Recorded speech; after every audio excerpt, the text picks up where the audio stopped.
لوحنا الدم تاخندا واستولوا أغلينا أين.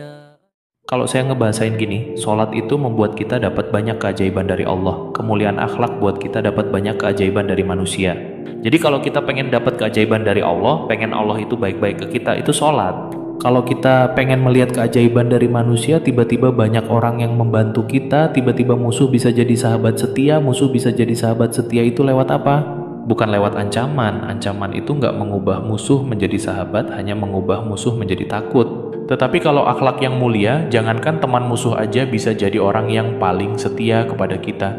Makanya kalau kita pengen dapat dua keajaiban, keajaiban dari langit dan keajaiban dari bumi, keajaiban dari langit dijemput dengan sholat, keajaiban dari bumi dijemput dengan akhlak yang mulia, jaga akhlak kita. Dan salah satu akhlak mulia yang paling luar biasa, puncak dari semua akhlak mulia itu adalah sabar.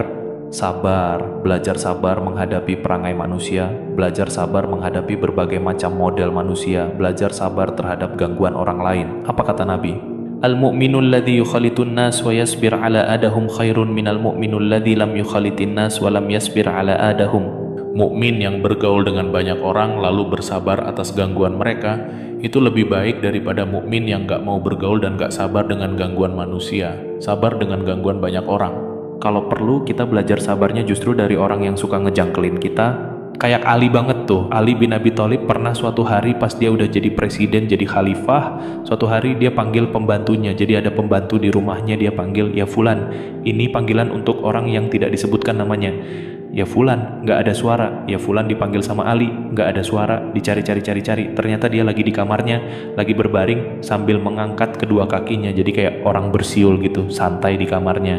Padahal Ali dari tadi manggil-manggil, kata Ali, "Ya Fulan, kamu nggak dengar suara saya memanggil?" "Dengar," kata dia. "Terus kenapa kamu nggak menjawab?" Sengaja pengen tahu marah nggak gitu. Coba lihat pembantu kayak gitu tuh. Ada tuh nggak pembantu kayak gitu?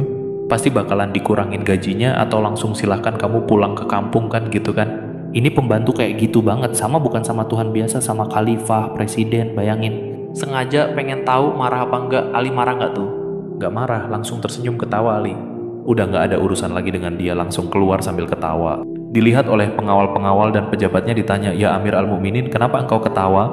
Kata Ali, "Itu tuh pembantu saya." Diceritainlah kisahnya. Yang marah justru pengawalnya dan pejabatnya Ali. Ali aja nggak marah, pejabatnya malah marah. Terus mereka bilang, "Ya Amir al-Mu'minin, ya sudah biar kami marahi dia, atau kita ganti aja, kami punya banyak stok pembantu yang lain yang akan siap untuk bekerja di rumah Anda." Kata Ali, "Jangan. Justru aku lagi belajar sabar dari orang itu, belajar sabar dari orang kayak gitu." Jadi kalau kita menemuin orang yang suka ngejengkelin, berarti itu guru sabar kita tuh. Misalnya kalau saya sering di jalan dulu suka rame sama supir angkot gitu ya. Kalau sekarang nggak rame lagi sama supir angkot, kenapa? Kalau ada supir angkot yang iseng di jalan, saya anggap, aduh ini guru sabar saya nih supir angkot gitu. Ada yang ada motor mungkin yang kurang tertib, ini guru sabar saya. Pokoknya menemukan orang yang ngejengkelin berarti dia jadi guru sabar kita. Karena guru sabar itu bukan ustaz. Ustaz itu hanya ngajarin teori sabar. Tetapi yang mengajarkan praktek sabar adalah orang-orang yang berperilaku jahiliyah di depan kita. Itulah yang mengajarkan kita praktek sabaran sesungguhnya. Jadi kalau menemukan orang yang buat kita jengkel, buat kita bete, buat kita ilfil, berarti dia sedang mengajarkan kita tentang sabar.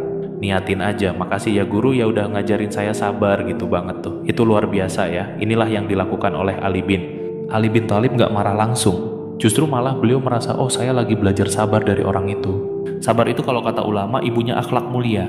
Jadi kalau kita mau akhlak mulia apapun, mulainya dari sabar. Kalau kita nggak punya sabar, kita kehilangan sebagian besar dari karakter dan akhlak-akhlak yang mulia. Mulailah dari sabar dalam segala urusan, apalagi dengan manusia. Apalagi orang yang jarang ke masjid, mungkin perangainya masih perangai orang-orang yang egois atau individualis dan segala macam. Bahkan yang udah ke masjid sekalipun namanya manusia. Kita pasti akan ada salah, walaupun kita udah rajin sholat, mungkin kita udah jubahan, udah sorbanan. Ya namanya manusia, tetap aja ada salah. Belajar sabar menghadapi mereka. Kalau kita sabar, insya Allah yang musuh pun bisa menjadi kawan sejati atau bahkan pembela kita suatu saat nanti. Ini nih yang dimiliki oleh para sahabat, dilatih 13 tahun di Mekah, sabar banget. Sehingga akhirnya apa? Ikrimah, anaknya Abu Jahal yang dulunya menyiksa Bilal, ternyata suatu saat menjadi salah satu pembela kaum muslimin. Yang dulunya menyakiti para sahabat 13 tahun di Mekah, suatu saat nanti merekalah yang membela para sahabat di Madinah. Jadi kesabaran itu adalah cara bagi Allah untuk menolong kita. Makanya disebutkan di sini, akhlaknya adalah sabar, ibadahnya adalah sholat. Coba fokus dua itu aja. Dengan Allah itu rajin sholat, dengan manusia itu belajar sabar, udah aja. Insya Allah kita akan mendapatkan banyak keajaiban dari langit dan dari bumi.